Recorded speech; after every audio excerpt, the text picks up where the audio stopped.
So we're back with a brand new episode of Walkin and Talkin with Tim. And my guest today, I'm super excited because we got the Coop.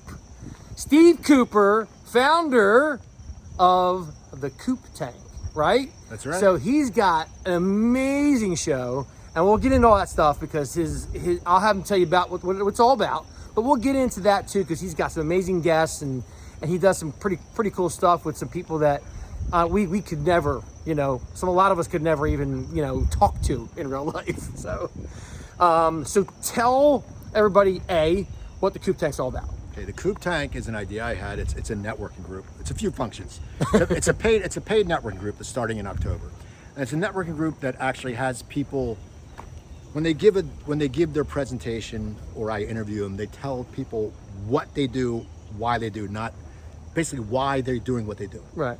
That reason that they do this and a story that has influenced them to go that way. Because everyone has different stories and a lot of us don't hit on these stories, but it's that. Right. That's one part. The second part of the Coop Tank is it's an open forum of topics that people aren't talking about. Some things that come up in networking, clicks, stuff like that some people just don't want to talk about, but there's people that do. So I figured I'd stir the pot a little bit. And Not like you to stir the pot. Yeah, and then at the end, it's networking. And it's basically networking breakout rooms. And it's an idea I had, and it's a name I came up with. And I said, it's something to start with. I'm going to try to do it. And I always say it's either going to become really, really popular, or it's going to flame out. No one's going to come. I'm going to go, oh well, I'm going to go wash dishes somewhere. Right. But either way, it's still fun. Right. And then I do a podcast connected to it called the Coop Tank Podcast. Different than the Cooper Talk, my other podcast. I do the Coop Tank Podcast, which I interview business people from the area that are giving a longer version of what they would do if they did a presentation in the Coop Tank Network. Right, their story, right? Right, their story of what they do, why they do it, and what makes them interesting. Because, when you go to a networking event, you know how it is. We talk about this. Hey, what's up? Hey, how you doing? But you never sit there and go, wait, what? That person did what? I know. That person was in jail? No, no. It's how not. long? So I wanted to hit on that. I think after the pandemic, we all became very vulnerable, and I wanted to share that vulnerability. So that's what I'm trying to capitalize on. Yeah, absolutely. So let's start here. Let's go way back. Let's start with, you told me a little bit about your mom and dad. So, and these are cool stories too, because you said your mom was a great role model, right? Right. And you said because your mom actually, I was a little close, cuz. So your mom was actually, he'll be fine. So your mom went to college at Temple. My mom graduated Temple in 1952. Right. And at that time, she was a marketing major. Back then, women went to school to be nurses or teachers. And there was no women in her class. And she already had a job as a market research manager lined up with Campbell's Soup her junior year in college. Right. So back then, it was unheard of. I mean, you talk about the workplace. She was like the only female who wasn't a secretary. Trailblazer. Exactly. Literally a trailblazer. Trailblazer. And she just instilled being original. So cool.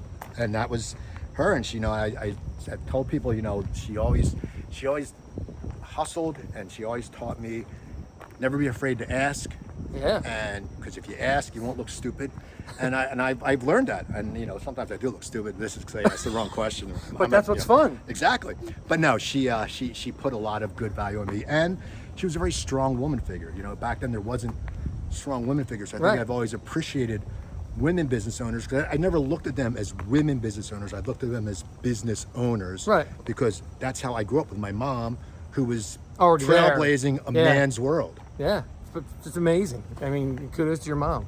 And your dad, you said joined the Navy. My dad. And he was there on D-Day. He was on D-Day. He joined the Navy instead of getting drafted by the Army because he didn't want to crawl around in the mud. He was a clean freak, a germaphobe. And he basically got called, and when D-Day came, his boat was one that stormed the beaches of Normandy. And he never talked about it until years later. They visited me in LA, and he had an article, and it showed, that they all prayed, and they all didn't care what religion you are, they prayed. And they were the young kids. That's the thing. They were these kids who were like 19, 20, 21. It's not like old men. These are kids who had their whole lives to live. And he came back from it, and hence I'm here. Giddy up. So let's fast forward to You grew up in Cherry Hill. You went to Stockton. You got out of Stockton. You started as a comedian in the Northeast Corridor here, right? Yes. You're up in like New York area and bouncing around all over and doing lots of comedy shows and making lots of comic friends and all that good stuff, right? And then you said you up and moved to LA. Yep. And put all that to work, right?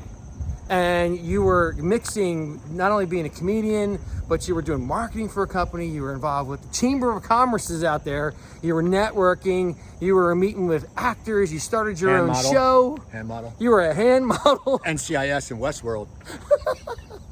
So tell everybody about that little piece of your life there in LA. That's pretty cool. That's melting pot as far as I can see. Well, in LA, when I moved back here, you have to decompress from being in LA. Because LA, it's just a different life. It's different. You get here, you go, oh, I'm 295. It's going to take me 30 minutes to get 20 miles. In LA, you go, 20 minutes, 20 miles. It's going to take me 2 hours. Oh my God. So you're always under stress. You're always going through auditions. You're doing this. And if you don't have a TV show, you have to make ends meet. Well, I waited tables, and then I ended up becoming, a event planner for a restaurant and still doing my thing. Then I went into corporate marketing for a restaurant, and I would do some background acting. I would do some, the Ellen Show, different stuff. And it's just, when you're in LA. Did you meet Ellen? Real quick, yeah, she was, I always joke around, she made me wash her feet. No, I was on the show, and I'll tell you what happened. They had a sketch, and I got cast as one of Huey Lewis's News, the group. Oh my God. So she had a sketch, and she said, I have a posse, and she brought out the real people, Carrot Top. She brought out the guy from Biggest Loser. She brought out Selena Gomez. Oh, and she goes, here's Huey Lewis. I don't have the Huey Lewis, but I have the News. And we came out, and the people thought we were the News. And the worst part about it was, and she goes, we got Tina Turner. And they had this Tina Turner impersonator come out, who wasn't African-American. She was Filipino. And the people thought it was Tina Turner. I'm like, you people are stupid. But that was the whole thing. But the crowd was going crazy, and they probably had no idea who Huey Lewis and the News was. I do. And then my other time on Ellen, this right here, yeah. I played Matt Lauer's top of his head. I was on a sketch, and I acted like I was asleep on a news desk, and it was a sketch for the Ellen Show. That builds up what Hollywood is. That being a hand model. That's what Hollywood is. You do jobs that sit there and they pay well. I dressed up like a piece of corn once and I got paid $37.50 an hour, and I gave out soup. And it was the best job ever. But that's LA. That's how I can explain LA. That's what LA is. But it sounds fun. Oh, it's different. I don't know anyone else who ever dressed up like produce. Yeah, I know, right? $70,000 a year. Money. That's crazy. But the people that you got to meet, you talked a little bit about that. The guests you had on your show out there and what that was about. I just, I had known people. Awesome. Like Adam McKay, the Oscar winner, the director. I used to do comedy with him. And I would still hang at the comedy clubs, and I would meet people. And when you meet people, and if you're nice, you meet other people. So I started this podcast, and I started getting a lot of actors. Yeah. And then actors would say, just like networking. Actors would say, hey, you been on Coop show? So they'd come in. So then I would have these actors, I'd be like, oh my God, I just saw this guy on TV. Right. And then when I eventually moved back here, I had built a very good reputation with PR people, and I, as a person who does a lot of good musical interviews, so I would just interview people. You knew a lot of people. I've done over 900 episodes of my one podcast. LA, baby. Where it was just, right? Yeah, now I'm like, I always say to people, if they're doing podcasts, you get great guests. It's because you ask. Like I always say to people, they go, well, I can't get that guest. I said, oh, I do my show out of a closet in Marlton, and I had Steven Van Zandt on. If you ask, you can get, and that's what people don't understand. No one's not attainable unless, for me, like it was Springsteen or the president. Yeah. I mean, I couldn't get them. But it's just, Not yet. Not yet. It's awesome. So what happened next? I know what happened next. Let's talk about this. So next, you meet your current wife while you're in LA. So you told me that that your current wife, what's your name? JoAnn. JoAnn. Oh, I forgot. Sorry. JoAnn, I apologize. But you said that JoAnn was looking for a comic. Right. And one of your friends hooked you two back up, and you actually both had gone to Stockton at the same time, right? I graduated 86. She graduated 88. Yeah. I had not seen her since 1990. I was doing a show, I think, at the Cherry Hill Comedy Cabaret. I moved out west. Right. But let's talk about the 4-hour phone call. We got to talk about the 4-hour phone call. 11 years later, my friend introduced me. My friend Mike, he said, you remember JoAnn? I said, yeah. And she wanted a comic for a work party. Yeah. I got her, my friend Joe Matarese. And then I'm sitting there and we just hit it off. Right. So I said, we emailed and we texted, and I said, let me call you. And I called her and I talked to her for 4 hours, which I felt bad because it was like, I think it was like 6:30 my time, so it was 9:30 East Coast. And she talked, and then finally she says, you know, I have to go. So we probably would have talked for like 6 hours. And I would have been like, cool, if I could still go to happy hour, late night happy hour. But she, you know, she would be there. But yeah, and we talked, and then, you know, and you asked me earlier if that was it. And I said, Was that the turning point? Did you know? Did you know in that call? there was something there. But once again, that 3,500 miles is a big thing. And you're in LA. And I hadn't been back here for 20 odd years. And so, yeah, but it turns out it was, because I ended up getting married to her. So, and it's our 3-year wedding anniversary coming up. That's a hell of a phone call, JoAnn. I know, it was great. Very nice. But now, how long have you been married? It'll be 3 years, September 13th. 3 years. Wow. But we were together for 11. And I remember it was Christmas time, and she said, well, before it was like actually in October, she said, are we ever getting married? And I said, I don't know, I was married before. I'm all right if we don't. She goes, I'd like to get married. And I knew I was going to spend my life with her because she's extremely good looking and I'm bald with a crossed eye. So I'm not going to do better than her. So I said, yes, we'll get engaged before the end of the year. My brother's a jewelry designer in New York City. I'm like, Tom, you got to make this ring. And he's procrastinating. Finally, like a week before Christmas, I take the train up to New York. I get the ring. I'm worried. Like he made me pay cash. That jerk. Oh, so like, I got a wad of cash in my pocket. I'm on the train. I'm thinking like all those movies when they come over and the terrorists come in and take everyone. I'd be like, I swear to God, honey, I was getting you a ring.